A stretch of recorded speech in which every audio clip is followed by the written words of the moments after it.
형제끼리는 서로 돕지 마세요. 정약용 선생이 18년 유배지에서 아들들에게 남긴 첫 번째 조언입니다. 형제는 서로 의지해야 한다는 상식이 오히려 형제를 원수로 만든다는 이야기입니다. 혹시 이런 경험 있으신가요? 부모님 돌아가신 후 형제끼리 재산 문제로 연락이 끊겼다거나 누군가는 부모를 모시고 누군가는 돈만 보내는 상황에서 왜 나만 희생하냐는 서운함이 쌓였다거나 명절 때마다 가족 단체방은 조용하고 차라리 친구가 더 편한 순간들. 형제라는 이름이 때로는 가장 무거운 짐이 되는 시대입니다. 정약용은 말합니다. 형제가 가까운 건 운명이지만 가깝게 지내는 건 기술이다. 200년 전 유배지에서 그는 내 아들에게 보낸 편지에 이렇게 썼습니다. 너희들이 훗날 서로 원망하지 않으려거든 지금부터 5가지만 지켜라. 오늘 이 영상에서는 그 5가지 원칙을 하나씩 풀어드리겠습니다. 그리고 이 원칙들은 21세기 가족관계에도 놀라울 만큼 정확하게 들어맞습니다. 첫 번째 원칙, 형제끼리 돈을 빌려주거나 보증을 서지 마라. 냉정하게 들리시나요? 하지만 정약용은 이렇게 말합니다. 형제에게 돈을 빌려주는 순간 너는 채권자가 되고 형제는 채무자가 된다. 그 관계는 더 이상 혈육이 아니라 거래가 된다. 실제로 그는 아들들에게 이런 편지를 남깁니다. 내 형이 어려울 때 내가 도울 수 있는 건 밥 한 끼 위로 한마디다. 돈은 주지 마라. 갚지 못하면 원망이 되고 갚으면 빚진 감정이 남는다. 대신 이렇게 하라고 조언합니다. 형이 정말 급하다면 내가 직접 그 문제를 함께 해결해라. 돈을 주는 대신 시간을 주고 지혜를 주어라. 돈은 관계를 선명하게 만들지만 그 선명함이 때로는 금을 만듭니다. 두 번째 원칙, 부모를 모시는 일은 똑같이 나눌 수 없으니 각자 다르게 짊어져라.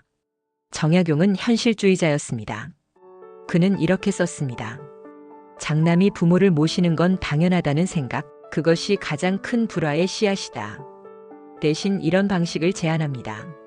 한 사람은 곁을 지키는 역할, 한 사람은 경제적 지원 역할, 한 사람은 의료 행정 처리 역할. 누가 더 효도했는가를 따지지 말고 누가 무엇을 맡았는가를 정하라. 그리고 그는 이렇게 당부합니다. 부모 앞에서는 절대로 내 형이 무엇을 했는지 안 했는지 말하지 마라. 부모는 자식들끼리 다투는 모습을 보는 것이 죽음보다 괴롭다. 효도는 경쟁이 아닙니다. 분업입니다. 세 번째 원칙, 형제의 자녀를 절대 비교하지 마라. 정약용은 특히 이 부분을 강조합니다. 내 조카가 너의 자식보다 잘났다 해도 내 자식이 조카보다 못났다 해도 입 밖에 내지 마라. 왜일까요? 그는 이렇게 설명합니다. 자식은 부모의 자존심이다. 형제끼리는 그 자존심을 건드리지 않는 것이 예의다. 명절 때 너희 아들 서울대 갔다며? 딸은 결혼은 언제 시키려고? 이런 말 한마디가 10년 쌓인 정을 무너뜨립니다. 정약용은 아들들에게 이렇게 당부합니다. 조카가 잘 되면 진심으로 축하해주고 조카가 어려우면 조용히 도와주되 절대 내 자식과 비교하는 말은 꺼내지 마라. 그것이 형제가 평생 함께 가는 길이다.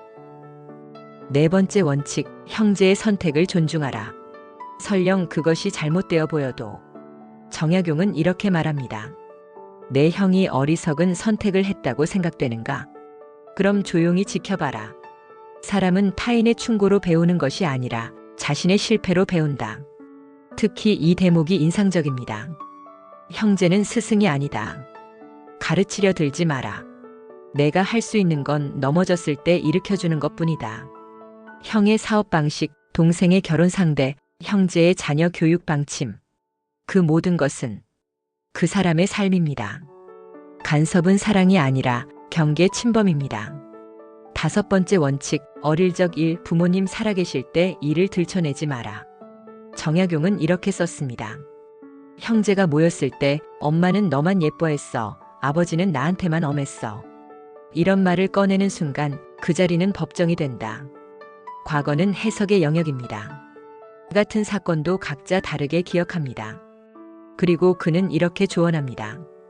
형제끼리 만났을 때는 오늘의 날씨, 내일의 계획만 이야기해라. 어제의 서운함은 무덤까지 가져가라. 용서는 망각이 아닙니다. 다만 꺼내지 않는 것입니다. 그리고 그것이 형제가 함께 늙어가는 방법입니다. 정약용이 유배지에서 아들들에게 남긴 5가지 형제 원칙 다시 한번 정리하겠습니다. 경제적으로 돕지 마라. 대신 시간과 지혜를 주어라. 부모 봉양은 역할을 나눠라. 효도는 경쟁이 아니다. 자녀를 비교하지 마라. 자존심을 건드리지 마라. 형제의 선택을 존중하라. 간섭은 사랑이 아니다. 과거를 들춰내지 마라. 오늘만 이야기하라. 이 5가지는 200년 전 조선시대나 2026년 대한민국이나 똑같이 작동하는 원칙입니다. 왜냐하면 인간의 감정은 시대를 타지 않기 때문입니다. 정약용은 마지막으로 이렇게 말합니다. 형제는 세상에서 가장 가까운 타인이다. 가깝다고 해서 하나가 될 수는 없다.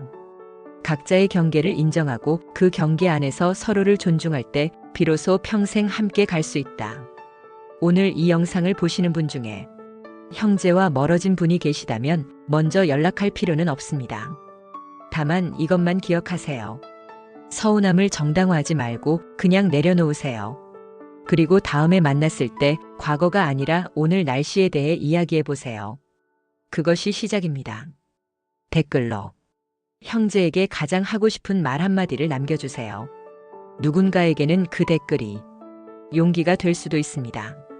구독과 좋아요는 이 지혜가 더 많은 분들께 전해지는 힘이 됩니다. 다음 영상에서 뵙겠습니다. 감사합니다.